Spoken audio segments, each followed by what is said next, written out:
Welcome all to the Snail Trail 4x4 podcast. If you like going off-roading in Toyotas, wrenching on Toyotas, camping in Toyotas, and maybe even poking a little bit of fun at Toyotas, and of course, hearing about how great Toyotas do dragging people off of trails, then this is the podcast for you. That's right, ladies and germs. My name is Tyler.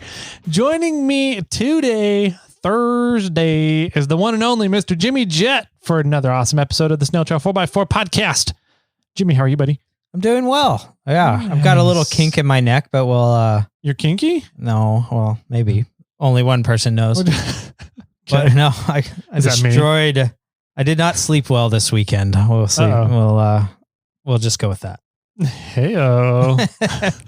What are you doing not sleeping well, huh? Wink, wink, nod, nod. No, Oh. actually, no. No? Unfortunately, Oh. a stupid pillow Okay.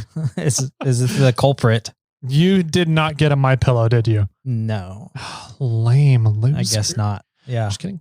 I do need to figure out a better camping solution next or before my next camping trip. Yeah. We'll talk about the camping trip. I believe probably on next Thursday's episode here. Yeah. Because we have a really fun episode squared up for you guys all today. We got to sit down with a very special somebody. And I mean that in the best way possible. Not like how some of you might mean it out there because you guys are jerks, Sherpa. And, but before we get into today's interview, we have some things to go through because today is the Flex Power Tool month. And we have a wiener to announce. We do. We have another giveaway going on right now that you guys should be aware of if you're not already. We do. And we're starting one on Monday. We are. And Monday is going to be a bitchin' episode. Yes. And we also have another giveaway going on. We have another giveaway going on. Oh, that's right. For the big one. Yeah. And another one. And another, what? What's the other one? Well, the reviews. Oh, that's right. Okay. Yeah. We give too much stuff here. We do give a lot away. You think those Wheeling Wine and Whiskey guys say it gives till it hurts? Yeah. Maybe. So yeah, you want to start with the winner? Yeah. Wieners. Okay. Winners. Uh-huh.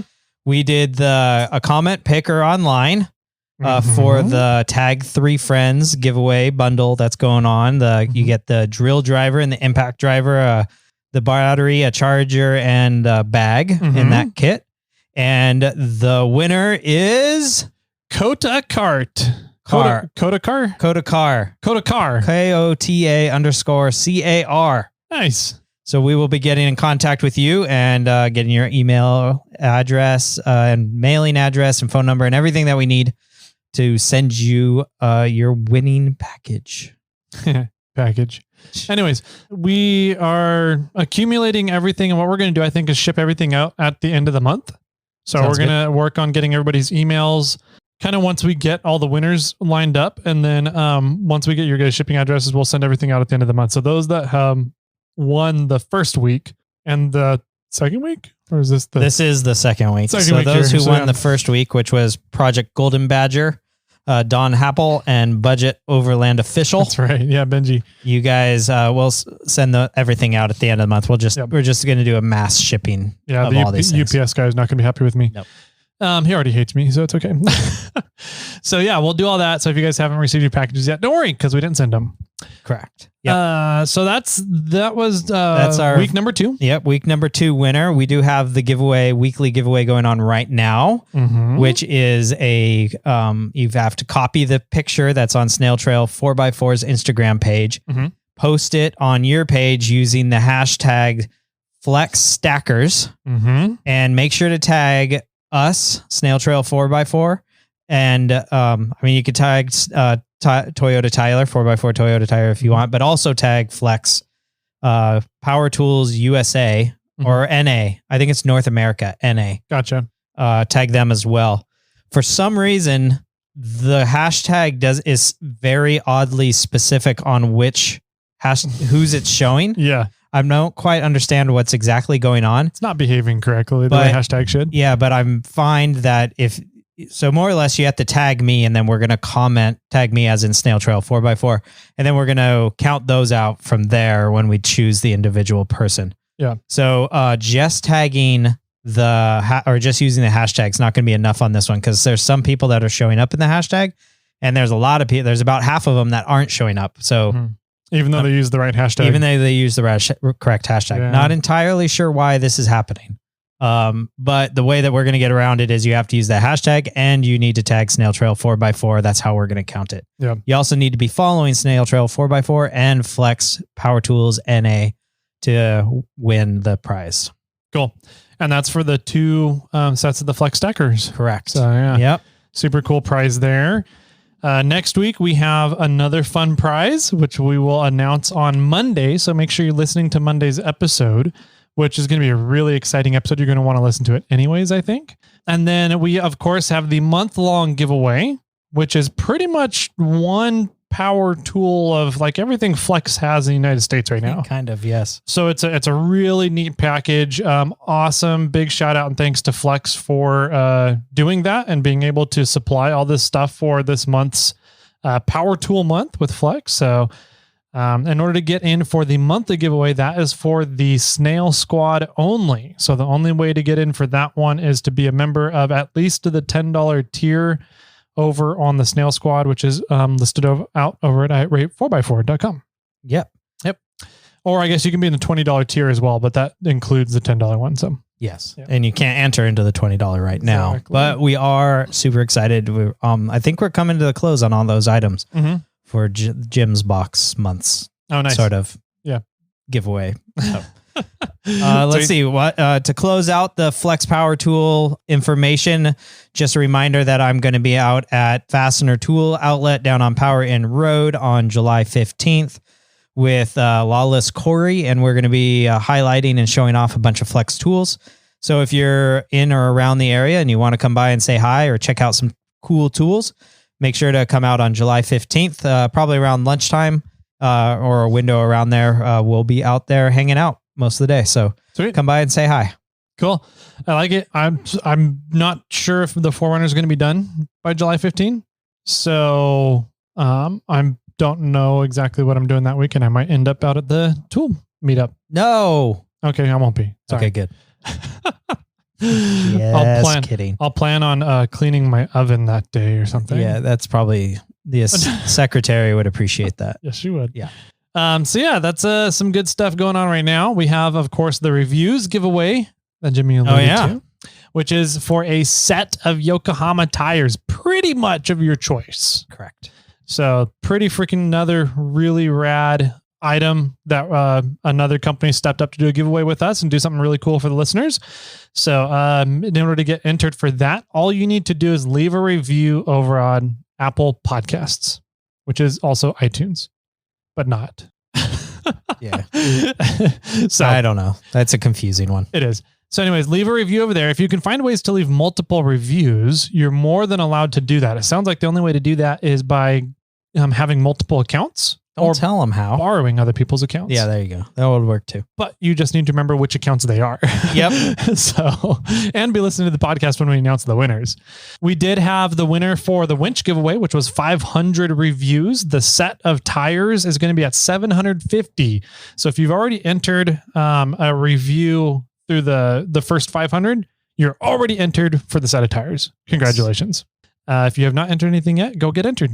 So that you can get in for a set of tires. And congratulations to Josie 60421. It's funny how we remember that. I know, right? It's like 8675309. Yep. Yeah, Joe, I don't think we've sent his out yet. Nope, still have the winch back there. We'll probably do it at the bulk at the end of the month or figure out if we have another method. Yep. Super winch. Apparently the sales rep I was talking to went on a honeymoon. Oh, okay. So supposedly she is back as of Monday this week. So we're getting those talks back up and going. So I should be able to let everybody know pricing on those. Right now we have 16 winches sold pretty much as soon as Super Winch gives us pricing. So what I'll do is I'm using that and being like, hey, let's get some really good pricing going on. And once we get the pricing, I bet you we can get more. Yeah. I think people are just waiting on to hear. Do you have me down on that list? I do. Twice? I do for like 5. Okay, good. Yeah. I think I want at least 2. 2, yeah. No, I'm down for 3. You're down for 2. The MFers I think are down for 1 each. And then the other people out there. So nice. Okay. Cool. Good. Yeah. Lots of stuff going on here. If you have any questions in regards to anything, you know how to get a hold of us, or we cover it at the end of this episode, so you can check in there. I don't think there's anything else. Shall we jump on in? Yeah, let's jump right on over. So today's talk is with Mr. Avalanche Technical, Mr. Nick Bailey, who got to go up and see through to the end of a fun recovery recently that I was originally working on, and then just turned out that I couldn't get to it and do it when everybody else was available. So he ended up taking it all over and did an awesome job with it. And the other volunteers did an amazing job too. And it's a really fun story, and it's a really cool story too, because there's a couple lessons in there, I think, for people to listen to and learn about in there. So yeah, and it's a good story too that went on for many months that we've been kind of covering. So it's definitely a fun story that we've been excited to be able to cover the conclusion of, especially since we started the story, with you kind of organizing things. Yeah. Yep. So cool stuff. We got Nick on the line over here. So we'll be right on back after a quick break. We'll get to hear from Brian of our 4-Wheel Underground, and then we'll get to hear from Nick Bailey and a bunch of fun stuff that he's been up to here in the past couple weeks. So grab your favorite drinks, grab your favorite coffee, and I'll be right on back with today's campfire discussion.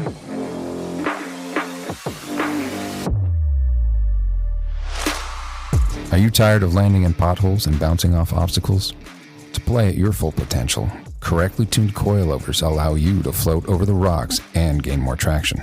At 4-Wheel Underground, our full suspension systems include custom-tuned coilovers for your specific application. To learn more, visit 4wheelunderground.com.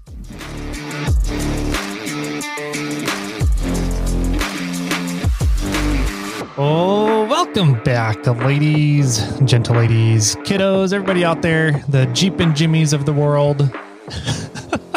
We are back today with a really fun campfire discussion for y'all. We have a special guest in the virtual studio today, no stranger to podcasts, Mr. Nick Bailey from Avalanche Technical. Nick, how are you doing today, man? Hey, great, guys. Appreciate the opportunity to get on here and have a little story time with you. Should be a fun one.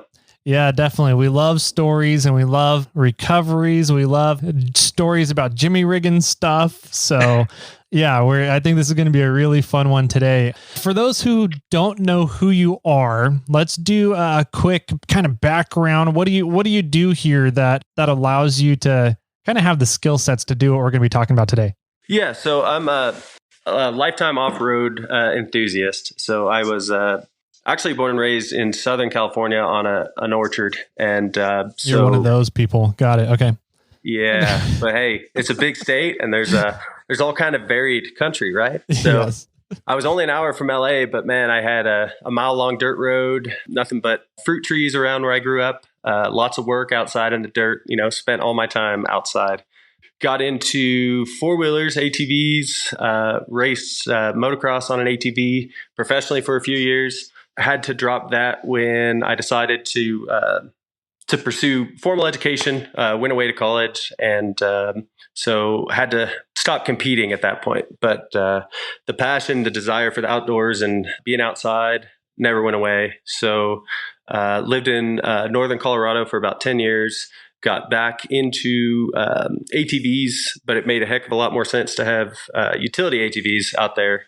I was dealing with snow and all that kind of stuff. So got a four-wheel drive ATV and found some used snow tracks online because I've always been super passionate about winter and snow.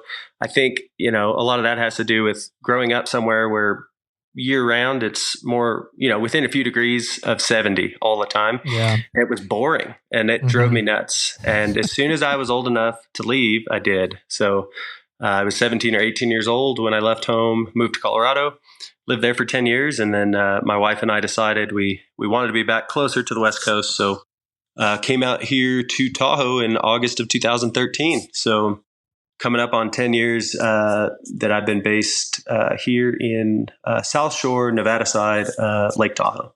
Sweet. So you've grown up off-roading. You have a lot of experience outdoors, a background in racing. You still have that passion for racing too, because you're pretty heavily involved with Slosson's crew, aren't you? Yeah. So Randy Slauson moved to our area within a year. It might have been about a year before I got here. And he's just down in Gardnerville, about 20 miles east of where I live. And so shortly after he arrived and I was here at the time, I had a remote job where I would work 3 weeks on the road and I would take a week off. And my wife had a pretty normal 8 to 5 Monday through Friday gig. So I wound up with these weeks where I was available and I was home. She was working. It's not like I could go out and do something really fun while she was at work. So I started, just as a friend, as a volunteer, helping Randy out. And that friendship, bloomed pretty quickly. I had been doing some desert racing stuff, and then rock crawling and off-roading had always been a hobby. So the combination of those two things, spending some time with him and working on bomber cars, I, chased him and attended a few King of the Hammers events just as a member of his crew. And then for about the last 5 years, have kind of taken over the crew chief position and helped him field an oftentimes winning race effort from Bomber Fab. That's been a blast, and I had a great time wheeling all the stuff that I normally wheel in a day or two, in an hour or two with Randy in a bomber car over the last 4 or 5 years. Has been a hell of a lot of fun. Yeah, it's been, it was really interesting listening to you and the Randy's team on the radio comms this past King of the Hammers, how much of the logistics that you're able to get dialed in and make happen is very impressive. And I think that's one of your strong skill sets, is being able to plan out logistics and being able to not just plan them out, but then execute them really well as well. You also do Avalanche Technical, which go ahead and explain a little bit about what Avalanche Technical is. Yeah. So tying that to your last comment, my formal education is in mechanical engineering and project management. So I worked for probably 5 or 6 years for a large oil and gas company. And I was a project supervisor for them, field engineer. And we traveled around and met with construction crews and assembled large engine retrofit packages. So we worked on big natural gas compressors, big stationary engines that compress natural gas on a pipeline. So in the industry, it's what's called midstream. So it's not the site where you're gathering gas or taking it out of the ground, and you're not really delivering it. It's a station that's along the pipeline that is using a small amount of the gas that's there to run a big engine, and then recompressing the line to maintain gas pressure. So very technical environment. I mean, it was basically a construction site, but instead of building a house, a building, or a bridge, your job site was a giant engine, like the size of a house. Wow. So that was a phenomenal thing to get into. It, was great work experience. It took me all around the world. Just awesome experiences working with tons of different people and tons of different resources. And so it really, in addition to the formal education, it really helped harden my skills in those environments as far as working with different people in challenging environments and knowing the objective and having to get something done regardless of the cards that you're dealt. So that background was real beneficial. And in a small community like Lake Tahoe, I was fortunate enough to cross paths with some folks here that had a general engineering construction company, worked for them as an employee for a real short time, at which point the owner talked me into starting my own business. And that's when Avalanche Technical Services was born. It was January of 2017. Funny, because it was right around the time that whole Glacier Girl recovery was kind of kicking off. These are the discussions I was having with, my employer at the time. And he talked me into starting the LLC. And it's just me. So I tried to make it as broad as I could. With the climate that we have here in Tahoe, the building season is pretty much put to bed around October 15th every year. And it doesn't start until May 1st or May 15th, depending on the winter that we've had. Mm-hmm. So July 15th this year. Exactly. Yeah. Because of that cyclic nature and how it slowed down quite a bit in the wintertime, I thought that it might be a cool idea to get into doing some off-road recovery. And I can use a lot of the same equipment. Being up here in the mountains, there's always, logistical challenges with the environment that we live in, the terrain, the weather, tons of snow, all sorts of climatic conditions that are challenging. So I started to add to my fleet, with some different off-road vehicles, and where you're taking some stuff up to a cabin or a radio tower for work, or sometimes going into, recover a vehicle. I was able to kind of blend those two things. And that's the background. So I still, my bread and butter, the stuff that puts food on the table and pays the mortgage is project-based work. But then every once in a while, when a real challenging off-road recovery comes up, any time of year, I try to get involved with it. Yep. And so winter is definitely my passion, and all things snow. But there are certain things that come up spring, summer, and fall that can be just as challenging for some reason. Whether it's a repair, a location that is either a sensitive area or harder to access. That's the type of stuff that I like to get into. Yeah, I love it. So that leads in really well, because you mentioned the Glacier Girl recovery, which, for people who don't know, that was the pair of XJs that were stuck up on the Tahoe side of the Rubicon back in, was it 2017 or 18? Yeah, so it was one XJ and then a K30 single cab truck. Oh, K30, gotcha. Yep, and it was they got stuck on either New Year's Eve or New Year's Day, 16-17. Yeah. And then the recovery of the last vehicle, the K30, was deeper in the trail. So by the time it came out was Father's Day weekend. So coming up here, relevant, right? Yeah. And 2017, the Jeep came out May 10th, and then the truck that was a little deeper in the trail was about a month later. Gotcha. But that was all following that real big, real wet 2017 winter. Yeah, that's a really cool story. We won't get too much into Glacier Girl. If people wanted to hear about the Glacier Girl recovery, go check it out over on Wheeling Wine and Whiskey. We'll see if we can get Brian Murphy to look up what episode that is here and let you guys know before we're done recording. Yeah, I know him. It's 163 and 164. Perfect. There we go. Thanks, Brian. Yeah, thanks, Brian. So, go check out 163, 164 if you guys want to hear about that recovery. It's a really cool story there. We have one that just happened recently, and why we're having you on today to talk about this. We've talked a little bit about it on previous episodes of the podcast here, because I was originally pretty heavily involved with coordinating this recovery out on the Rubicon.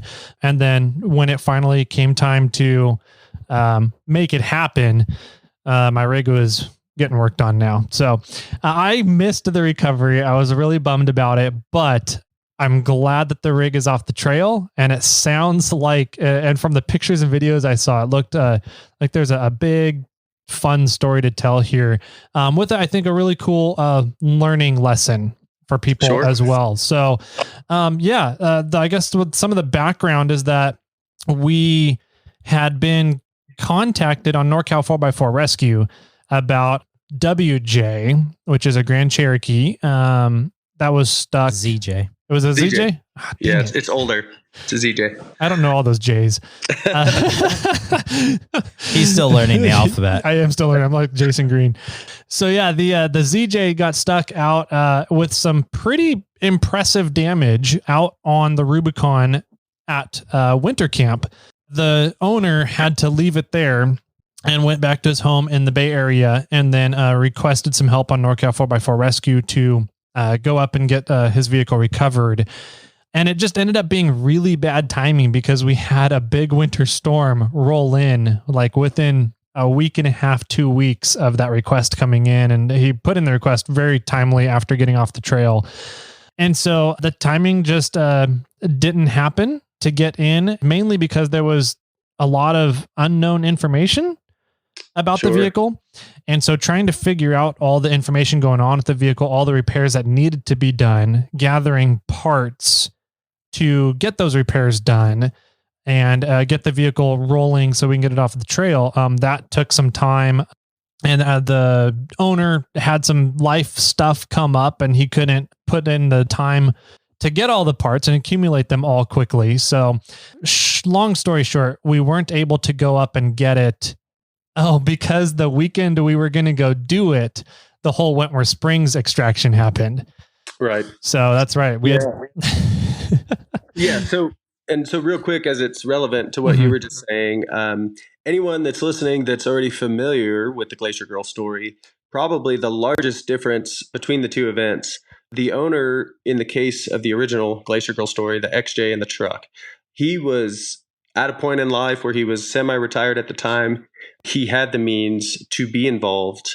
There was really no mechanical issues. It was just a stuck that happened right at the onset of what turned out to be, the second best winter that we've had in a real long time. Yeah.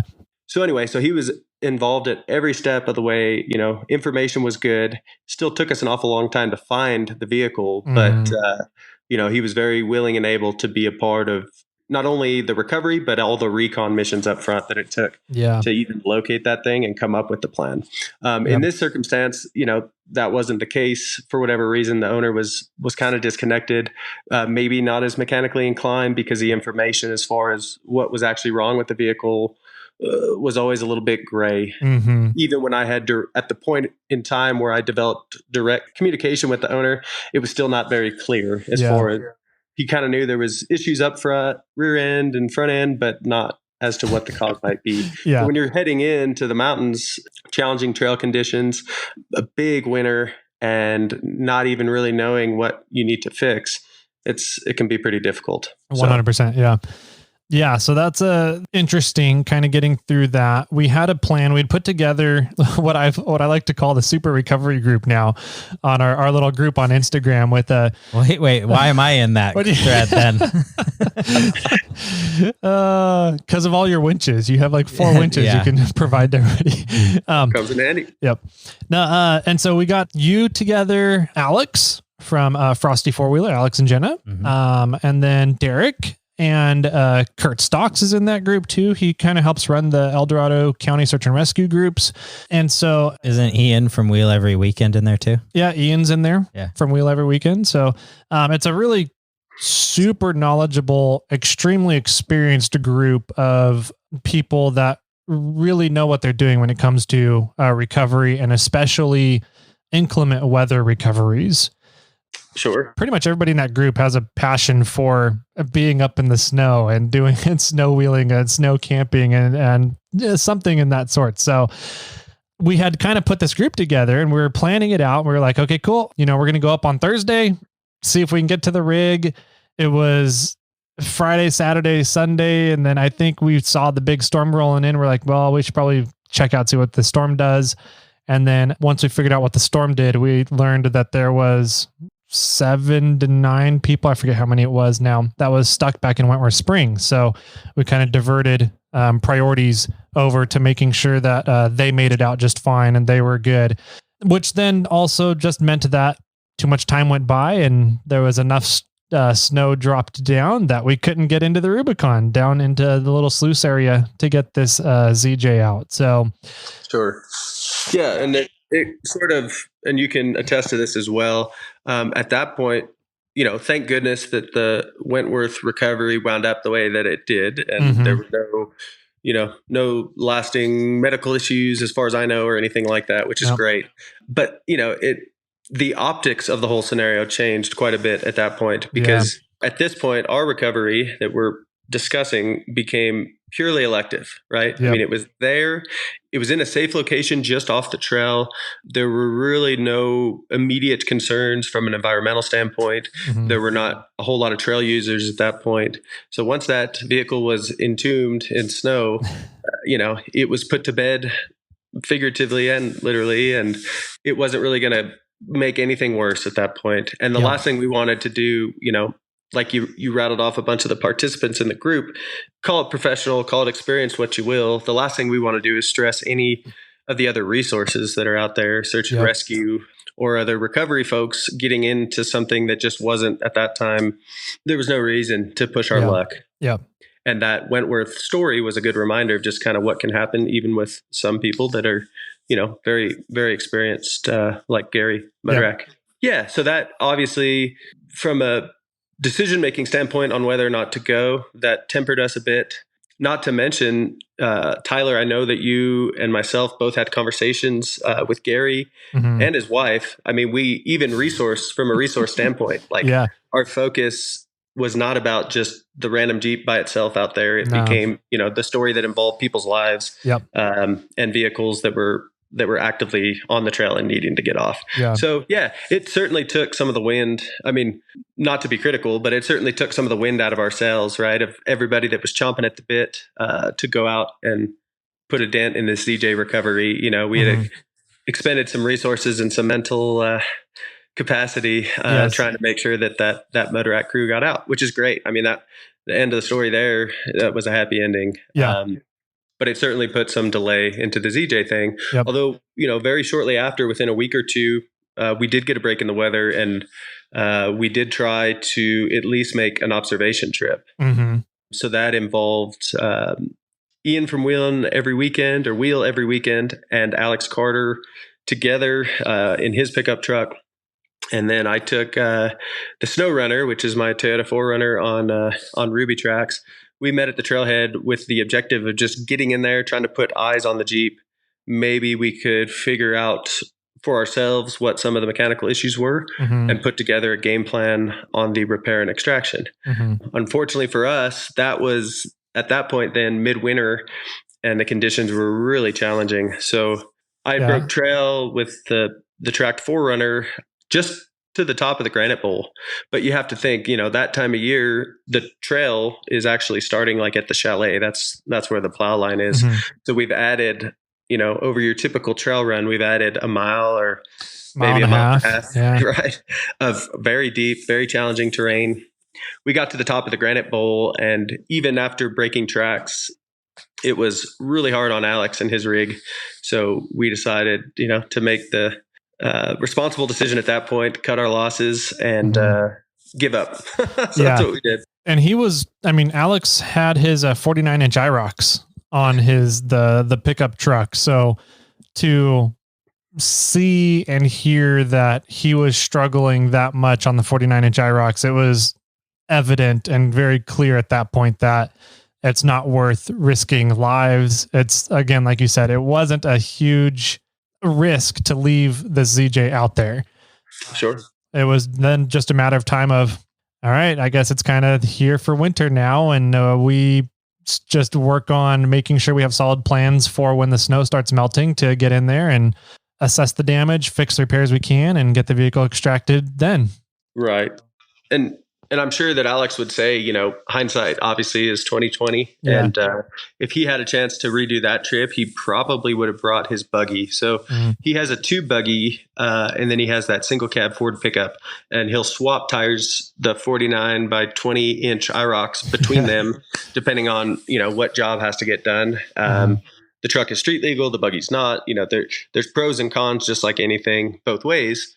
But on that day, the buggy would have been a much better option for the snow conditions that we were dealing with. Because he and I have collaborated on recoveries before, and a lot of times, if the 4Runner on tracks breaks a trail, the buggy does a pretty damn good job of following those tracks. Mm-hmm. There's advantages of both types of rigs depending on the conditions, but in early winter, especially deep snow early winter, that's when a track rig is at its finest. And powdery sugar.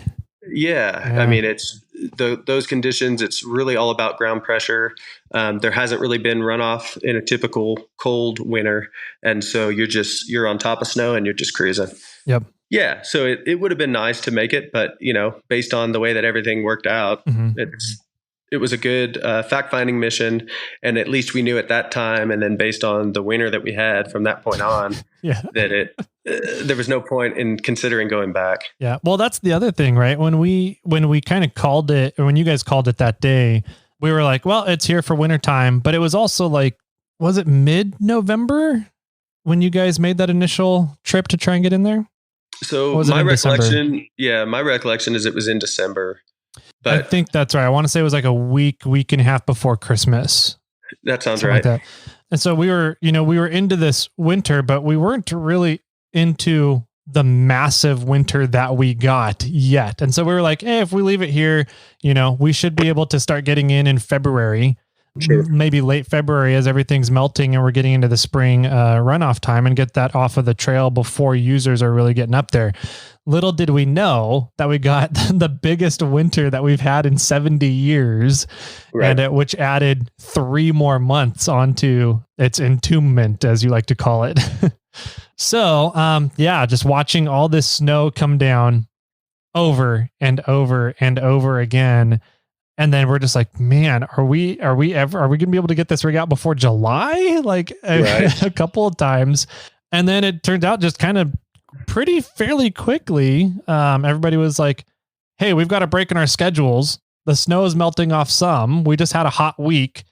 Let's go up and see what we can do. See if we can get to this thing, get eyes on it, see what repairs are actually needed, see what repairs we can get done, and create a plan for extraction. So, and that was right when I was getting ready to drop off the 4Runner. So I was like, I can't unfortunately go up now. We're a little late in the season for me, but you guys put together a fun crew and headed on up there. So how was that trip that day?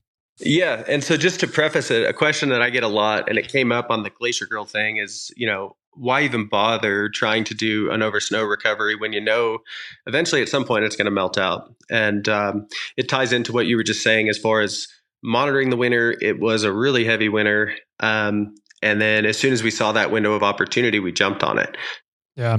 When there's a certain amount of snow, call it average, moderate, however you want to describe it, recovering a compromised vehicle actually gets a little bit easier.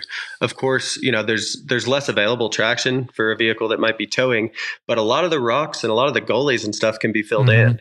And if you're able to make a move while it's still cold outside and before the spring thaw has come, what you see out there on the Rubicon actually winds up looking a lot more like a normal road, just a groomed road. A lot of rocks are filled in, holes. I mean, it can be a very advantageous scenario. We ran into that on the Glacier Girl recovery, and this would have been the same deal, except we went from a tremendous amount of snow that got real soft and nasty until just a massive runoff. So in the terms of an average, a remarkable winter like we had, that window of opportunity never really existed. Yeah, we didn't really get a spring this year. It kind of went from winter to summer. And then we just had, a couple thunderstorms here recently that, like you said, it's just massive runoffs. And there's a lot of concern about reservoirs and rivers in the area in NorCal here being very dangerous here for a little bit. So sure. Lots of runoff. We didn't really have a springtime where the snow can get packed in and you can get in and kind of have that almost like a road. I mean, the fastest I've ever done Fordyce is in the snow because everything gets filled in. You can just cruise through everything. It's actually really nice. Sure. But yeah, we didn't really get that. And we had, as far as recon, all of our networks are pretty big. And I think whether firsthand or friend of a friend, we've all known somebody who was running the trail about every week, all through at least calendar spring. And so we were able to keep tabs on it. And when it got to the point where it looked like, we're about to see a big influx of trail users, now would be a great time to grab it. We don't want to have that thing sitting there and risk, vandalism or anything that could potentially make the recovery harder, cause any environmental concerns, right? If people start taking parts off and things are leaking and that whole deal. And again, not to mention the optics, like now it's sitting there and people are seeing it because people are starting to run the trail. So we want to go ahead and get this thing wrapped up as quick as we could. And even though your 4Runner wasn't around, I think we wound up making the right choice as far as getting in there and taking it out midweek like we did. I'm not sure exactly when this episode will air, but sitting here recording on a Tuesday, it was 13 days ago. So just shy of 2 weeks is on a Wednesday when we got that thing out. Yep. So cool, man. How did the trip go that day? You guys found it. And what kind of repairs ended up needing to be done? How was the trip in there? What was the initial feelings from everybody? Yeah. So the trip in was pretty dang smooth. Really, the only way to describe it is wet. Probably, I think it was about a month ago. PG&E or SMUD or whoever wound up taking a snowblower and clearing everything from the chalet all the way to the kiosk at the base of the dam. Okay. And so that was all open and people had been parking rigs adjacent to the kiosk and bathroom as a staging area, which is typical, like in summertime. So that was cool. That was not a part of the trail that we had to run. We were able to trailer to that point. The drive-in went real smooth. We took just 2 vehicles in initially. Alex and Jenna had wound up having a call out, that Alex and Jenna Carter run Frosty 4-wheeler based in Mammoth Lakes, California. And off-road recovery is Alex's primary deal. So they get into some like roadside assistance and stuff as well, almost like a conventional towing company. But day in and day out, he's recovering rigs in the snow and in the mud there in Mono County. And there's a lot of mud in Mono County right now. There is, I know. And so he had actually got a call. We had planned on going in on this Wednesday. Well, Tuesday night, he was out till 1 or 1:30 in the morning. Wow. And so they didn't make our 8 a.m. meetup at the kiosk. But Derek was there, and with his rig, he's got a 1-ton based truggy would probably be the best definition. And it's got all kinds of gizmos, and he's a big time tinkerer, and he's always working on hydraulic spare tire racks, and he has hydraulic cylinders at all 4 corners where he can level the rig. I mean, it's quite a machine, and it's almost more like a tractor than a buggy, which in this case was great because I wouldn't even know how to define that rig. Like I haven't seen that rig in person yet, but from the pictures I've seen of it, I'm like, there's no one word to say what this is. Yeah. I mean, it's a bulletproof drivetrain. It's a supercharged GM small block V8, and it's heavy. And like I said, with all the stuff on there, it made a real good, a real solid tow rig. Currently, I don't actually have a vehicle that is set up really well to just drag dead weight off of a trail. No, yeah, the 4Runner's light, the SnowRunner's light, and it is, and it's all Toyota drivetrain still, Toyota axles. The nice thing about the tracks is when I put the tracks on, effectively I get a portal, I get a drive offset, and I get a gear reduction from that smaller sprocket diameter. So I get ground clearance and lower gearing. And so I'm taking a lot of load off of my, Toyota drivetrain by using that setup.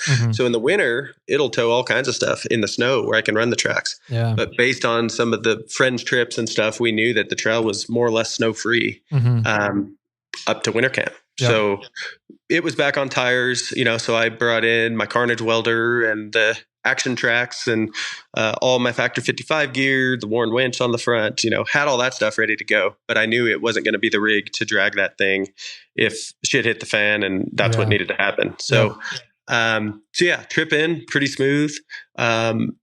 Once we got to winter camp, just as we expected, it was high and dry. It was sitting up and out of the main trail was like a river. I mean, it was almost a foot of water, 8 or 10 feet wide, just running towards Little Sluice. Snow Bowl was completely snowed in. I think I had posted that one little live update that you saw where the 4Runner just kind of crawled across the top. It was just, the easiest Soup Bowl run I've ever had. Yep. And that, that leads to what I was saying before, as far as in the right conditions in the snow, the trail can be great. It can be very smooth. And that was one of those circumstances. We were able to glide right over the top of Soup Bowl, drop down the hill. And the first thing that we noticed is that the driver front tire had a bunch of camber. So the top of the tire was leaning way in, and we thought that was bizarre because I didn't remember hearing anything about like an overall axle failure. Yeah. So the CV on that side was bad. I mean, it was completely more or less missing. So we knew that short side axle was a problem.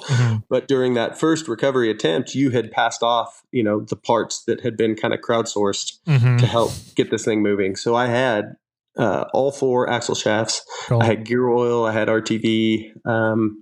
We had, items that theoretically we were going to need based on the limited info that we had. Yeah. So we tore that short side apart. I started working on that. We jacked the thing up. And the short side axle tube had pulled out of the housing, out of the diff. Oh my God. I didn't know about that. Jeez. So and you saying that is perfect because I'm fairly certain that housing failure was actually due to snow load. Oh, really? I'm not sure that the owner knew that that was a problem because it was never disclosed. Mm-hmm. And that would be a very obvious, even if you weren't mechanically inclined, like, yeah, dude, the axle, it's a TTB ZJ now. Yeah. And well, the big thing is we had a couple members from the Rubicon Trail Foundation went in right pretty much as it happened. They were in like that next weekend and saw the ZJ and kind of gave a report what was at least broken from what you could see. Sure. So we knew that the control arm brackets were ripped off of the frame, the unibody of the ZJ. And we knew that the CV was bad on the driver's side. I think the frame bracket stuff was on the passenger side front. Correct. And then we had heard that the rear axle, there was a C-clip gone, which usually means axle shaft is gone and possibly third member is gone in the rear axle too. And so that's all we knew. And I'm pretty sure those guys were mechanically inclined and they would have noticed the tube coming out of the differential in the front from their inspection that they did. So I think you're right. That had to have been from snow load. That's crazy. Yeah. Wow. So I mean that, and I experienced that with Glacier Girl, a lot of people just in general in the world, right? There's not many people that have lived through a winter like we had. Mm-hmm. And there's even fewer that are even in an environment where that's possible. Mm-hmm. The weight of accumulated snow and the things that it can do is immense. Crazy. If anyone that hasn't heard by now or hasn't been interested to go back and listen to Glacier Girl, you should. Mm-hmm. You'll hear all kinds of stories about the funky stuff that snow weight did to that XJ. Mm-hmm. But in this circumstance, I think so much snow had accumulated. And when you have a windshield, that slope, right, as snow is settling, the hood of the vehicle would just be getting probably the highest loads of the whole vehicle all the time. Because every time you get a little bit of thaw and it slides down the windshield, it just lands on the hood and just stacks and stacks and stacks. Yeah, sure enough, it was, the diff was basically at the ground because that thing, the short side tube was out of it. Wow. And as we jacked the vehicle up, it slid essentially right back in its home, which was great.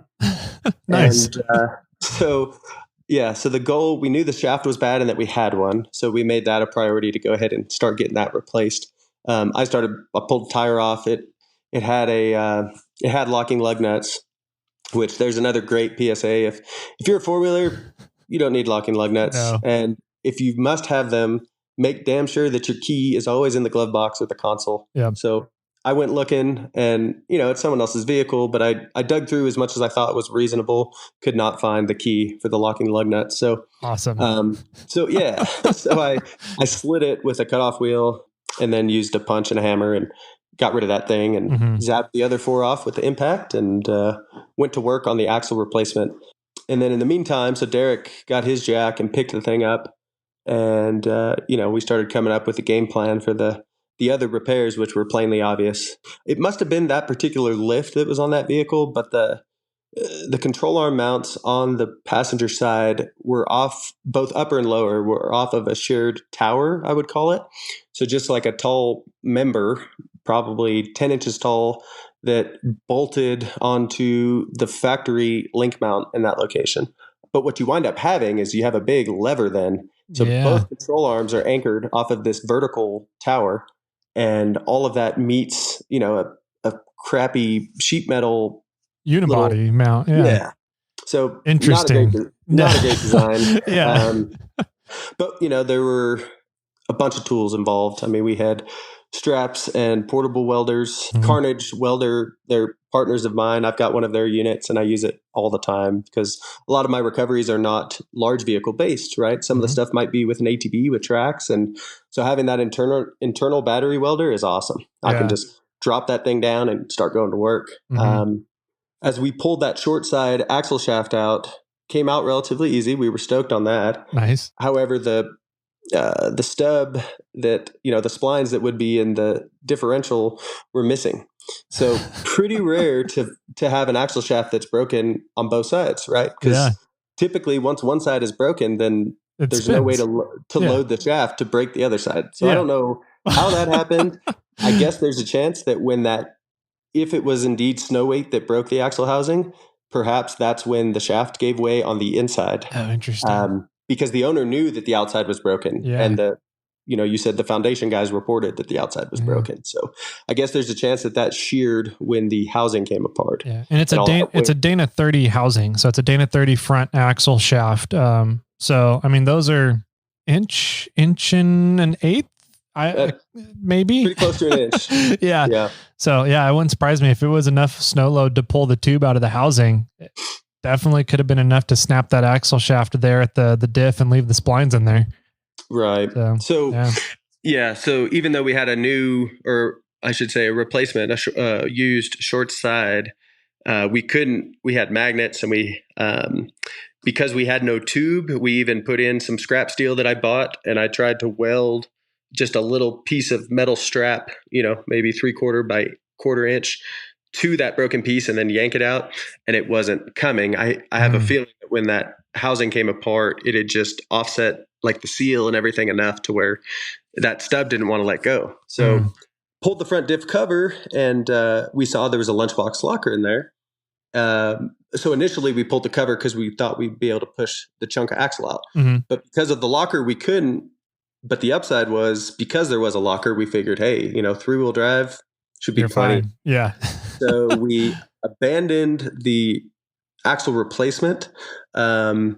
We welded the stub of what was left of that housing axle tube back into the diff, and then reassembled everything up there on that driver's side front. And then we retained the short piece past the CV, the short stub shaft. Okay. If you're ever working on one of these things and you're doing what we were doing, make sure you put that thing back in, because if you don't, there's nothing to retain the wheel bearing. Yeah, the unit bearing in there. Is it a unit bearing or just a spindle and wheel bearing? Well, it is. It's a unit bearing. Yeah. But all the pressure winds up on that bearing inside. Yep. And there's just a little sheet metal ring that holds that in. So that's a good point for a lot of unit bearings are that way. If you need to roll a vehicle out, you always want to make sure you have something there in your unit bearing. Otherwise it likes to collapse itself and break things. Sure. Yep. So that got back together. I went to work on the upright that attached the control arms to the unibody, and it was a pain, as you can imagine. I mean, all of the factory undercoating. So I was grinding, and then, trail welders are great, but it's nothing like the adjustability and the variability that you'd get from a welder in the shop as far as being able to deal with work hardened sheet metal that has undercoating on it. I mean, that was just a mess. So I took some more of that strap that I had, and after making a couple tack welds and kind of getting it roughly in position, we just started dropping random pieces of metal and just welding to whatever structure we could find to try to keep that thing in place. Yeah. And Derek went around to the backside and was looking at the rear diff. And I think at that point we fired the rig up and went to put it in drive, and nothing happened. And for some reason, I know on ZJs it's real common to swap transfer cases, because a lot of them came with like a quadra drive or some all-wheel drive T-case. And so guys will put like a Wrangler or a Cherokee part-time 231 in there. Okay. I don't know if that's what happened, but the transfer case linkage was not connected at all. So at first we're like, man, this is a bad omen, right? Yeah. Like something went bad and they were trying to fix another problem. But anyway, crawled underneath and we shifted it manually into 4-low.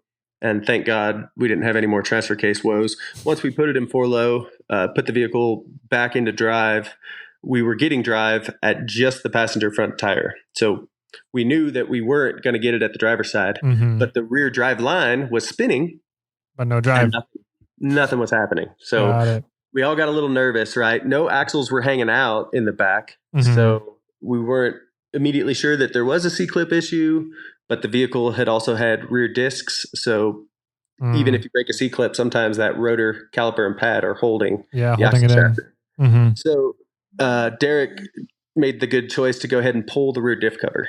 And so he motored around to the backside, popped that thing off. I had brought a nice little oil drain pan that we use, oil changes or whatever, and slid that thing under, pulled the diff cover. And believe it or not, the every bolt that would hold the ring gear to the housing was either most were sheared off. And we found one bolt that was intact. Wow. And all of the crud, all of the remnants, the sheared bolts and the one that was at least that was still full length, were in the bottom, had been chewed up by the ring gear. The ring gear was missing a bunch of teeth. Oh my God. And they were just sitting there. And so together, I was laying under the back with the cover off, and Derek was spinning the driveline, and we did an inspection, looked all the way around.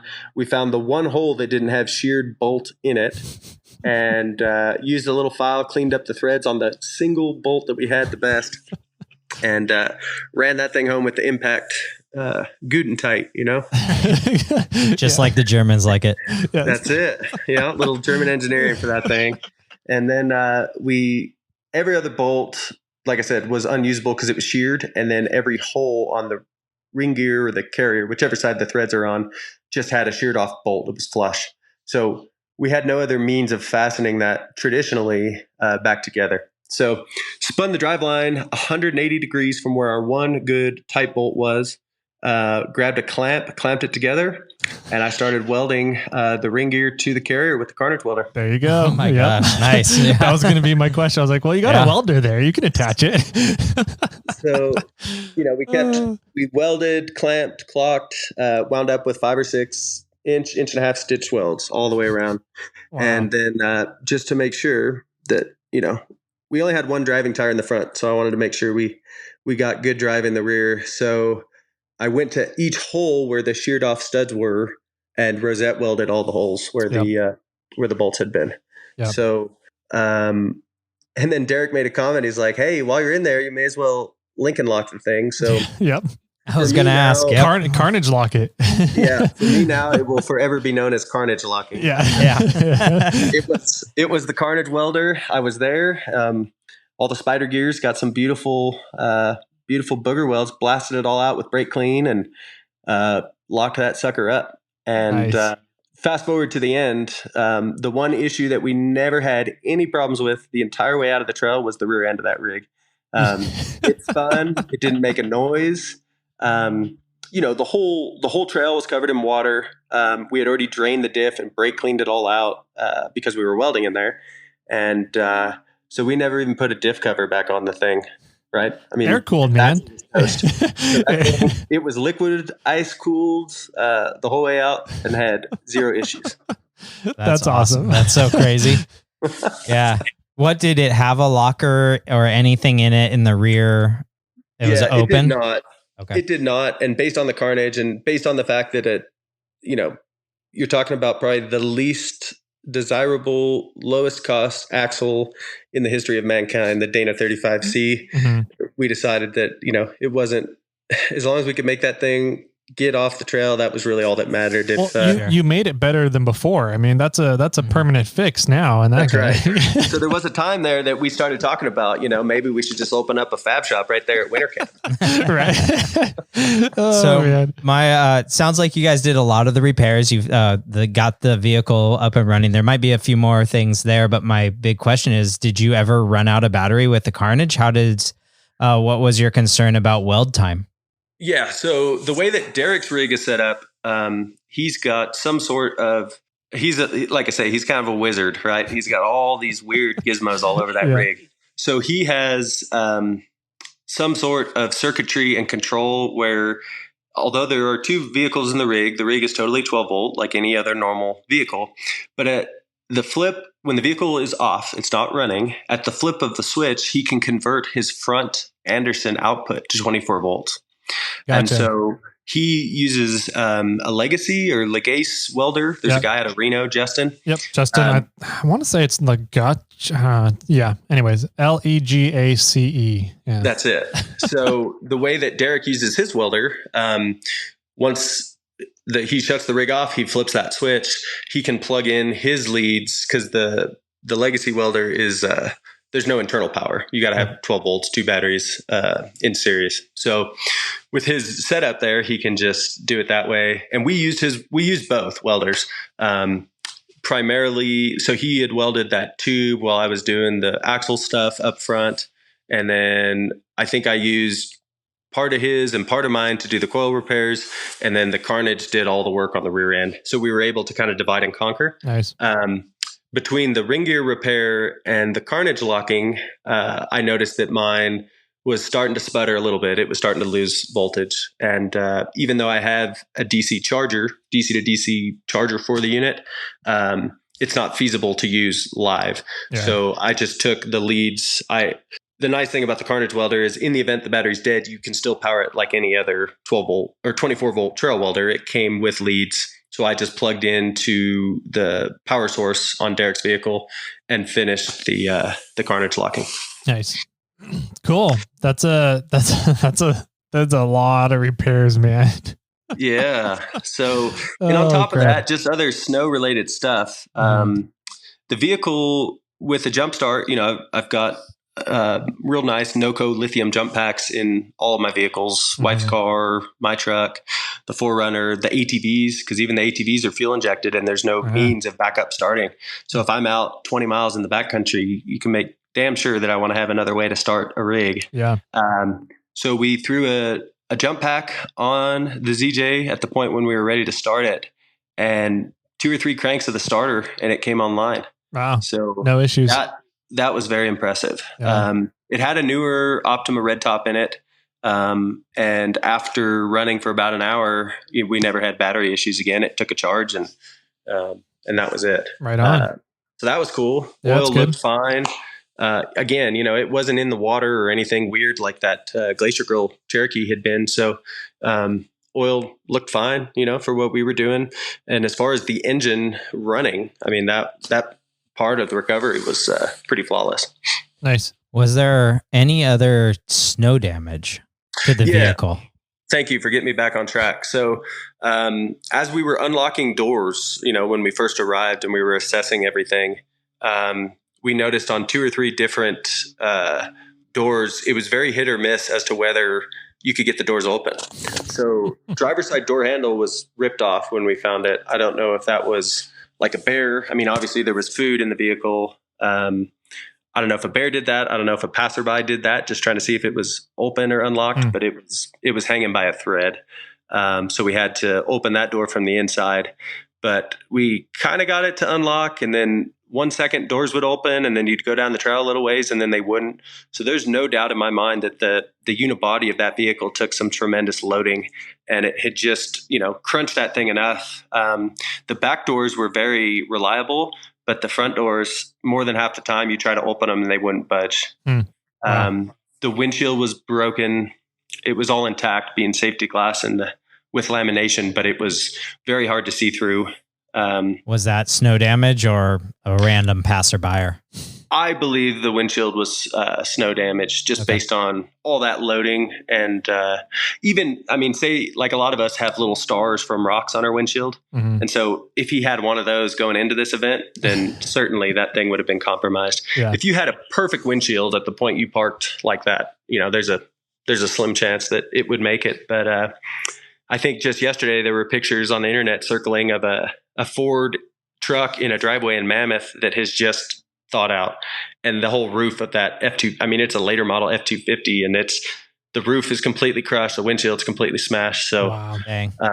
It's, it doesn't even take a historical winter like we had to be able to do that. So yeah. I'm pretty sure that was snow damage. It had some sort of roof rack on it that was pushed into the roof. So the ceiling height, if you will, on the inside was probably 2 or 3 inches lower than it should have been. Wow. Most of the other issues with the rig that we experienced, like on the drive out, I think were just kind of old rig problems like a lot of us have. What were some of those issues driving it out then? Were you guys were able to get it driving, so you didn't need to drag it then? Well, hold on, time out. Did you spend the night there? Because this was a multi-day trip, right? So did you do repairs one day, drive out the next day? How did that go? So it was a multi-day recovery, but I did not spend the night. So I left my place at 6 a.m. on Wednesday. And at the point that we stopped for the first night, we got the Jeep basically to the beer tree in the Granite Bowl. Wow. And we called it quits because it was almost midnight. And by that time, Alex and Jenna had joined us.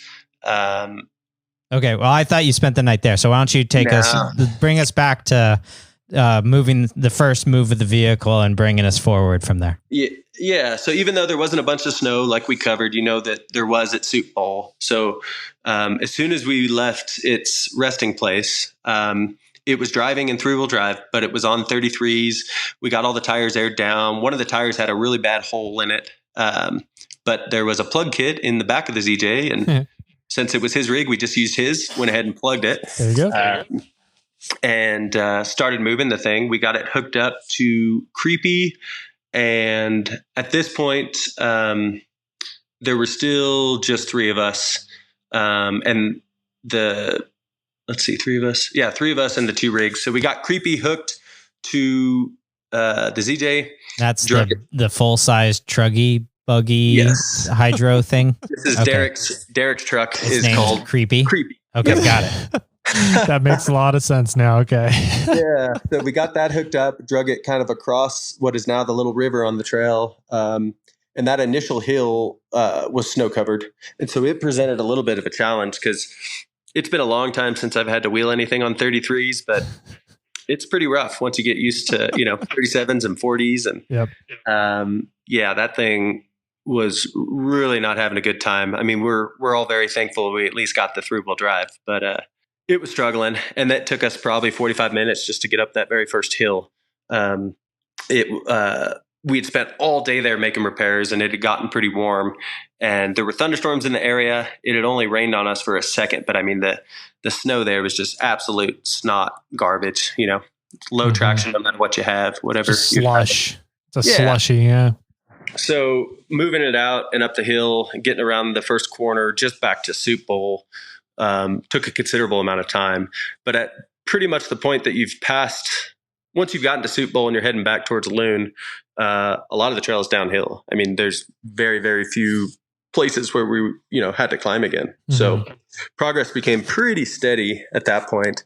I was in the vehicle, driving it and just keeping the strap tight, more or less. And man, was that a crazy ride. One of the other issues we were talking about, how certain things in your vehicle kind of just get ignored, in an off-road rig.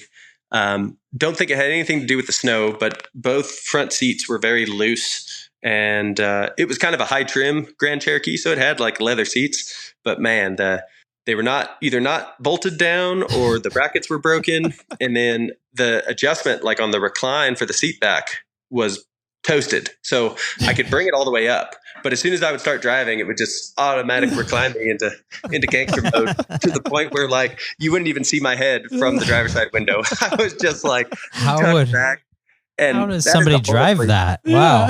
That is a horribly uncomfortable position to be in when you're bouncing down the trail. And just having that driver's side corner, it was compromised because that's the side that had been broken. We welded it up, and the weld did not last, which is on the tube and the tube and the diff. And the diff, which is understandable. You've got a cast diff, and with a trail welder, I mean, you're asking a lot to try to get something like that done. You need a lot of heat and preheating and penetration to get that to hold steady. Sure, but because we didn't have an axle shaft on that side, I always carry some sections of chain. And for anybody that's off-roading, I think I mentioned it on my last pod, but get yourself like some 2,500 to 3,000 pound test chain at your hardware store, 6 feet, 10 feet, whatever you feel comfortable carrying, and a few full threaded bolts. So because there was no axle in that side, we were able to pass chain through the C and then more or less wrap around the diff and come back and then tension it with the bolts. And so we pinched that whole thing together, and that's really what carried the load and was able to make that housing, stay great together. again. Yeah. Clever. Nice. Wow. So it required some adjustments along the way, metal stretches and things move around. And so every, couple hundred yards or so, if we noticed that the camber was coming back on that tire, we could jack it up, get the load off, and cinch that chain down again. But just being on 33s, it would roll into a situation. If I had a big rock on both sides, I just tried to put the smaller rock at the driver tire because it had no drive and the corner was weak. And so a lot of times what would wind up happening is it would just it would load into, it would be wedged, right? Like a tire chock behind a rock. Yep. Derek decided to use a kinetic strap for the towing. I think it's, excuse me. I think it's because he has one that he uses for that job. It's not recommended. No one will tell you to do it. In normal circumstances, it would make the tow smoother because you're kind of, you're not jerking as much. Mm-hmm. But if you use one for that, you should dedicate it to that use, because the same strap that's used for a prolonged, towing recovery shouldn't be used in a kinetic situation ever. Yeah. They're not built for that duty cycle, right? Where as you drive down the trail, you're stretching and you're stretching and you're stretching. Mm-hmm. 3 or 4 good kinetic pulls on a strap and the strap should rest. Yeah. So that's obviously not the situation. If you only own one, please don't use it for that. And if you do, retire it to that type of use, low load, steady use in the future, and don't use it on a big yank recovery. Yeah. But due to having the kinetic strap, what would happen is I would get loaded up. I'd get stuck behind something as he's kind of creeping away. And then all of a sudden that would let loose. And then it was like a bull ride. Slingshot you up and over. Seconds of just head to ceiling, knees to dashboard. Oh my God. Even with, old worn out seatbelt, I was just all over the place in that thing. So there were places at the point when Alex and Jenna met up with us. She was following me in my 4Runner just right behind. And she could tell some stories about the things that she saw. But there were times where like the rear end was, in her words, 8 or 10 feet off the ground as I was like coming down and getting stuck. And oh man, it was just a wild freaking ride. Wow. Sounds fun. How was coming down Whalebones in that little rock garden right after Whalebones? Yeah. So in that, at that point, what had started happening, I was telling you about the chain that was holding that short side tube in, mm-hmm. and that thing would just keep getting loose. At one point it allowed, I think it was the way that the chain was wrapped. There were only so many places to anchor to. And so it started to initiate a twist where just the camber on that one side was all screwed up because there was no precise way of keeping the C in its proper orientation. That makes sense. Yep. The biggest downside of that is the steering became severely compromised because it started binding the tie rod and the drag link and all of that stuff. So it would go straight pretty well. It was a bear to turn. And so coming down, Whale Rock or whatever there, I was in it, was pretty rough, pretty scary. But what wound up being worse was the 2 or 3 big boulders afterwards. Yeah. Yep. Because you have to make that turn and kind of hug that inside of coming down that. Otherwise, exactly. You end up in all those big rocks down there. So that's where I wound up. Yep. You want to talk about? You want to talk about being a turtle? Just legs in the air. I was like right on top of one of those big giant boulders. Oh wow! And we had radio and stuff, but again, that was at the end of a very long day. And it was like, when you're making progress, you're feeling good. And Derek was out there and creepy, making his way. And sometimes it got so rough, like coming down that hill, by the time I realized what was in front of me and I'm getting on the radio to tell him to stop, we're already there. I mean, it's right at the base of the hill. And, that was, I think, so I had sunglasses on my hat. Like a lot of people keep them, right? When they're not wearing them, just up above the bill. And after that little section, my sunglasses wound up like 10 feet out the window over the rocks somewhere, to give you any idea of the type of whiplash stuff that I was dealing with. Wow. Yeah. When I woke up that next morning, I felt like I'd been in a car crash. It was, I've done destruction derby. Yeah, seriously. Yeah. I've done lots of off-road racing. I co-drive like in a spec trophy truck, and I've done Vegas to Reno in a side-by-side, the whole race, 550 miles. And it didn't compare to how sore I was the next day doing, 5 miles in that ZJ. Jeez, so how did he pull you off that rock? Did he just yank you forward and you kept going? So we used the hell out of the action tracks. So that's a relatively recent. I've been using and have been a big believer of traction boards for a long time, but I got synced up with Casey Steiner right in the middle of winter, I would say, after that big van recovery that Alex and I did down outside of Mammoth. And he sent me a set of his top of the line traction boards. And, it's a big point of contention in the off-road world, but man, they are an awesome tool. It's just like anything else. There's certain situations where they're not going to do much. And there's other situations where you're really glad that you had them. And so I'd been using them all along. I think I mentioned that ZJ had a little roof rack that was kind of pushed down into the roof of the vehicle. And I would throw them up there. And if I saw something where I thought they were advantageous, I'd call on the radio, get Derek to stop. And in most circumstances, I was just stacking them for the driver tire to try to build a ramp, since it was weak and it wasn't being driven. It just helped us get up and over a lot of rocks. And so at the point where I got wedged up and high centered, we actually lost an ignition fuse. We found out, we didn't know at the time why the ZJ had stopped running.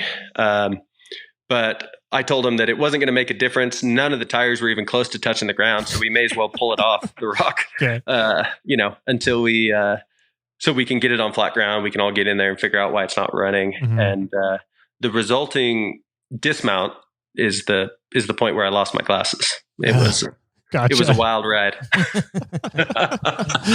Oh, wow. Well, cool. You guys ended up making it out to Beer Tree down the bottom of the bowl about midnight, you said.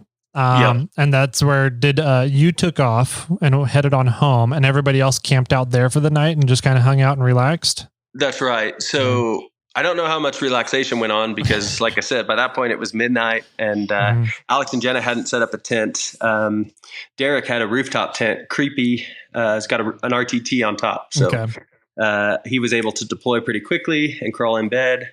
And Alex had his buggy he didn't bring the giant tires. There was no need. So he had his either 42 or 43 inch tires. And the two of them went back in the next day to get it from the Beer Tree to the staging area. We had run into some El Dorado County personnel actually on the first day and told them what we were doing. They were super, super appreciative. Is it Brian Betancourt, maybe? Yep. Brian's a good dude. He does a lot of wheeling out there. He's an off-roader. He gets it. He understands. Yeah, he was super appreciative of the whole deal. He had another guy with him. His name was Nick, but I didn't catch his last name. They said, thank you very much. And, we both kind of commiserated in the fact that if it wasn't for, private individuals willing to volunteer their time like this, that these types of things just don't happen anymore. Right. When you have government entities, it's a huge effort anyway. And then when you start adding in the red tape of being, a government employee, the liability that goes behind the red tape. Yeah. That's the big part of it. So he was thrilled, to have the volunteers that were out there to be able to get that done. And I had let him know that I would keep the owner updated. We'd give him a certain amount of time to come and get the vehicle. And if for any reason that didn't happen, at least it was going to be in a place where a conventional tow truck would get it. And it would be like any other vehicle that gets left on the side of a road. Yeah. Cool. Yep. So were there any issues going from Beer Tree to the Loon Lake staging area? Yeah. So they, probably the single biggest thing, obstacle at that point that was left is a gatekeeper. Yeah. And so they got into gatekeeper, and I don't know if the chain broke or if we had just lost all adjustability in the bolts that we had and it got so loose because I wasn't there. But that axle housing checked out. So it took, tire and shock and all that stuff, and it had just officially come unhitched, and it was pretty much done. So at that point, they elected to unbolt the shocks and anything else that was still holding it to the vehicle, take it its own way, and then they shortened the strap between Creepy and the ZJ, and were able to somewhat support that corner, and then just continue driving out as an ATC at that point. So pretty much Creepy was holding the front end up. Yeah, wherever it could, based on the trail conditions, that's kind of the method that they ran with. I understood it, again, stopped running at some point. I don't know if it was the same fuse. We found that bad fuse late the night before, and there was one that we could steal from, right? Like windshield wiper or something like that. So I don't know if it was the same issue or something different, but they just continued at that point to drag the carcass, and were able to get it out by the kiosk to a nice safe spot out of the way. Nice. Wow. That's A, that's really cool. And B, that's a pretty crazy recovery and story experience. That's yeah, it was an awful lot of work. I mean, we were stopping like I said earlier, every couple hundred yards or so to make some kind of adjustment, whether it was to the rigging or the chain that was kind of binding that front axle, checking on tires. There was all kinds of stuff. I think a headlight fell out of the Jeep at one point. The whole time I was driving it. I assume when he left the vehicle, he took the faceplate to the radio out. Like, fine, okay. Maybe it was nice, whatever. Okay. It wasn't there. But the problem is anytime the ignition was on and the vehicle was running, there was this high-pitched static that would come out of the speakers. Because nothing hooked up. I had no way to turn it off. I mean, I guess I could have taken time to try to hunt down a fuse for it. We looked for the internal fuse box when it stopped running and never found it. So the whole time I was driving that thing, you would get this wee freaking buzzing noise, which was just like horrible on top of everything else I was dealing with. And once it got dark and I turned the headlights on, it had like some aftermarket LED headlight. It was like 3 times the volume with the headlights on. Yeah. LED headlights just give a massive amount of electronic interference to vehicle electronics. Yeah. So I went from like having to deal with the noise no matter what, to if I needed lights to try to avoid rocks, having to deal with 3 times the noise. It was just freaking horrible. And then headlights were flying out and picking those up and putting them back in. It was just a wild ride. Oh, wow. So I don't know if I read it in our group chat or heard it somewhere else, but I heard that somebody went to come and a friend came up to pick up the ZJ and declared that he couldn't get it on the trailer. So is it still there? Do you know the conclusion to that? Thankfully, it's gone. Okay. I did not follow up with the owner after. Yeah, in the group message, I had shared that with the team just because we all needed a little comic relief, I think. Yeah. I had texted, so I had screenshots of our correspondence. And at the point when I knew that it was off the trail, I just gave an update. And I said, here's the GPS coordinates. You can't miss it. It's at the kiosk at the bottom of the Loon Lake Dam. Here's the location on Google Maps. It's not currently running. It's currently sitting on 3 wheels. But last I knew, the battery was holding a charge and the winch still worked. And so I got a message back from the owner and he asked if, was the winch going to work or should they bring a jump box? And I said, dude, if I were you, I would go prepared for anything. Yeah. Right. It's like, if you have a jump box and you're asking, just bring the jump box, Yeah. But again, I had summarized all the condition of the Jeep. And so it wasn't him. He had someone there. So there's no doubt a little bit of game of telephone going on. But he spoke with his friend that was going to be passing by with the trailer. And I had asked for an update if the vehicle had been picked up. And the update was that they were not able to get it on the trailer. So we had taken it 5 miles from deep within the trail over snow and rocks and everything you can imagine, moved it all the way out to where you could drive a trailer right to the dang thing. And their first attempt at a pickup was a failure. But wow, I'm happy to report to you now that, I talked to guys who were out this weekend that made it really far into the trail, and they confirmed that it's no longer there. So one way or another, the trail is safe. The garbage has been picked up, and that's a good thing. Yeah. Wow. What a story. Man, looking back at all of this, is there any tips, any words of advice, either for somebody who finds themselves in this situation or people who might be looking to plan a recovery like this on their own? Yeah, well, at least as it, pertains to us locally, my first bit of advice is there's an awesome group of people that our community here is fantastic from a 4-wheel drive standpoint. There's lots of people that care about the trail, and there's lots of people that care about maintaining our public access to all of this public land. So if you find yourself as an owner, in a predicament like this, don't be afraid to ask for help, and don't be afraid to be honest if, whatever your strong suits may or may not be. All of us, have strengths and weaknesses. And in this particular circumstance, I think if the owner would have been a little more open to helping the process at the beginning, it probably would have come out earlier. The vehicle would be in a lot better shape, so that would have been the benefit for him. He wouldn't have had, the mold inside and the crushed roof line and the broken windshield and the broken axle housing, I think, and all those other things that happen just as because of the winter conditions. Use the resources that are out there. I know for a fact that if he would have been adamant with you guys in NorCal 4x4 Rescue, that there were people that were willing to help. It just needed that little bit more give a shit or commitment from the owner, and it would have saved us all a lot of trouble.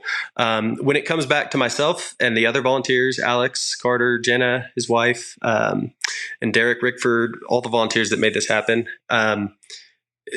it's for the love of the trail, right? Mm-hmm. The reason we did all this is we don't want anything that can be perceived as irresponsible four-wheel drive user group getting out on the trail and doing dumb shit. Like, it was everything in our power. We all took a bunch of time, money, people lost equipment, broke equipment, things got hurt. Mm-hmm. But the whole point, consumables and our welders, but the whole point of this deal was to leave the trail better than we found it, make sure that it was ready for what's going to be an awesome season of wheeling. I mean, gosh, there's so much water and the trail is just beautiful. With all the thunderstorms we've had, everything is just real clean and vibrant. It's one of the most beautiful places in the world. We have access to it like very few other places in the world. We really have to take care of it. Yeah. And so if you're a user, your responsibility is to basically clean up after yourself. And in the event that you have a big catastrophic failure like this, just don't be afraid to reach out to all these people that are willing to help. And if it's over the top of what a volunteer is capable of doing, there are other options out there. Mm-hmm. Alex loves the Rubicon. He lives far away, but he's always looking for an excuse to come. And he does this off-road recovery thing full time. So I get busy in the summer and I'm not as available for off-road stuff during the summer. I try to wait for the tricky winter ones, but there are resources out there. And my phone number is on my Instagram, or if you click the link to my website, it's right there. So call me, text me. Even if I can't help personally, you can bet your ass I can find someone that is available and that's willing to help. So yeah, it's a really, really cool community. You were saying it earlier, of passionate off-roaders that care about our trail access here in NorCal and the Sierras in general. So if you have anything happen, get in contact with somebody. It's a big network, but it's also like a small network too, right? Everybody knows each other. There's a lot of people that are like, oh yeah, if I can't go do it, I know somebody who can. Sure. And people move mountains, sometimes literally to make stuff happen here. So, I think that's really sound advice. As soon as you have a catastrophic failure, don't be afraid to work on it immediately. And have kind of I think what was kind of missing was the sense of urgency from it all. Absolutely. From the owner. So. Right.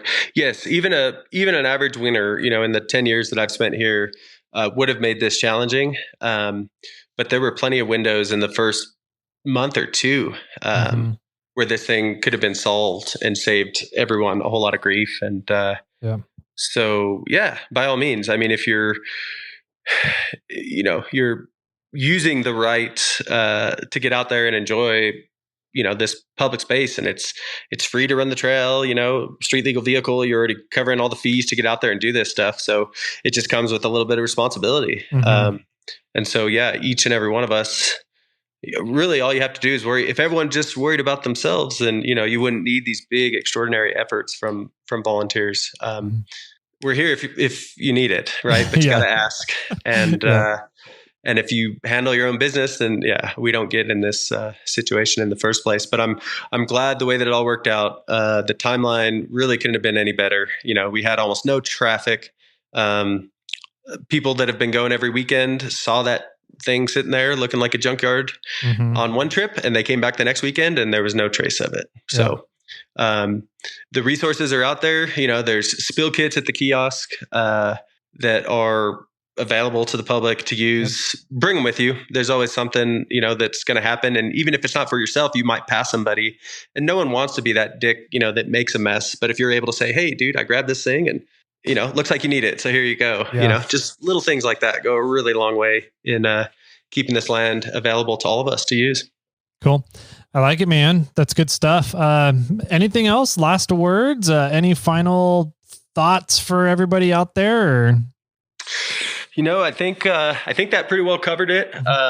Like I said, I'm more or less an open book. Anybody that has questions, if you check out my Instagram, I've got most of the information on what I'm doing year round is on there. It's a pretty cool follow if you haven't already found it, but that's just at Avalanche Technical. And I'd appreciate that, and hopefully can keep you informed of this type of recovery and all the other sorts of things that I get into throughout the year.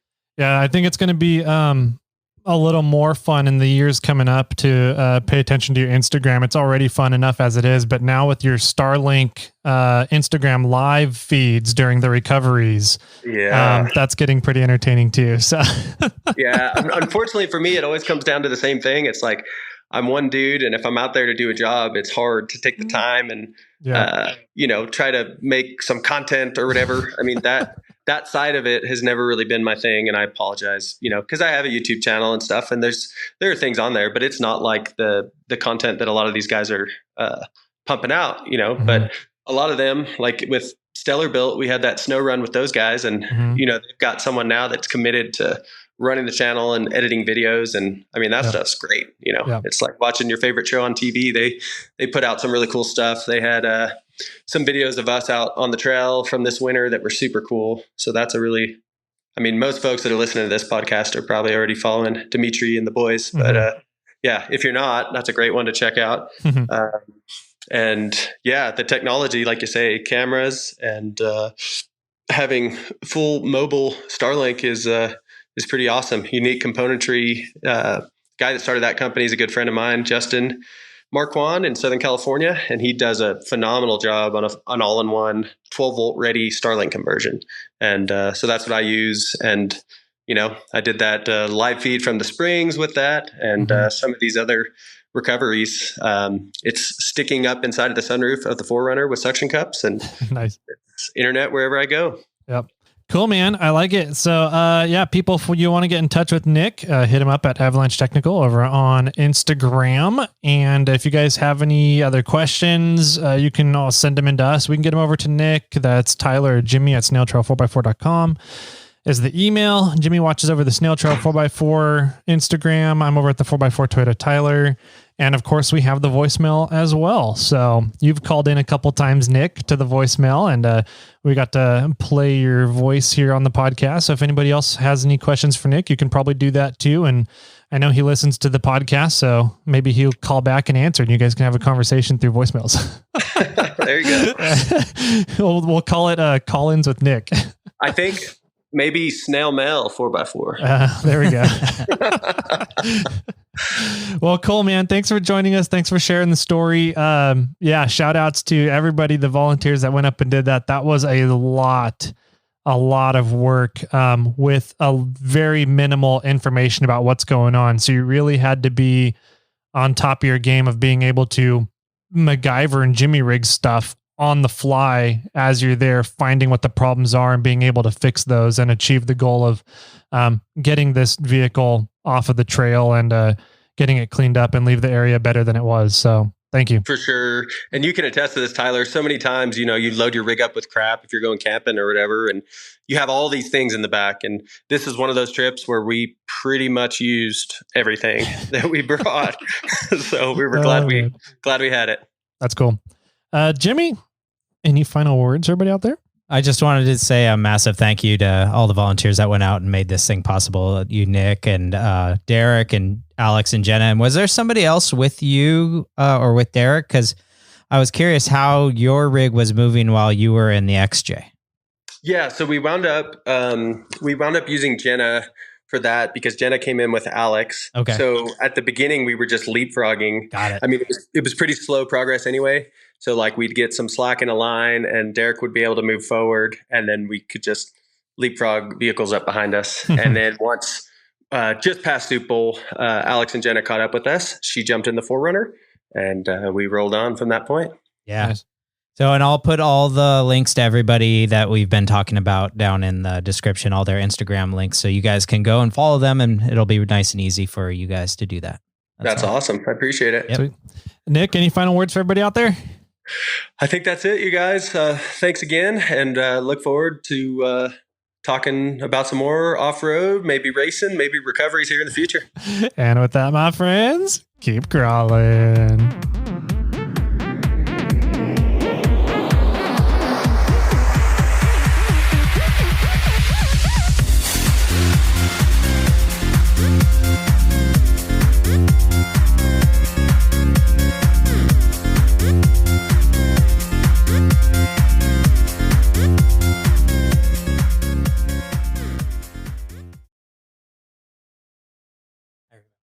I got one for you. Okay. So this guy goes to the doctor, an elderly gentleman goes to the doctor, and he's, just getting a checkup, and he's talking to his doctor, who's been, his general doctor for a long time, whatever, general physician. Primary doctor. Primary doctor for a long time. Okay. And he starts talking to the doctor about how his wife's hearing is going bad. And he wants a good way to kind of talk about that with her so that he can get her to get hearing aids. Okay.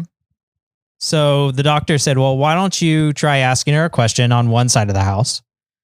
And then if she doesn't hear you, start getting closer and closer and closer to her until she hears you, and then let her know that I've been asking this question this entire time, but it took from that side of the house to here for you to be able to hear me. Okay. Fair. Yeah. That's a good way to approach that. Right. And so one day, he's on the far end of the house and he's kind of curious to himself, what's for dinner? So he says, hey, honey, what's for dinner?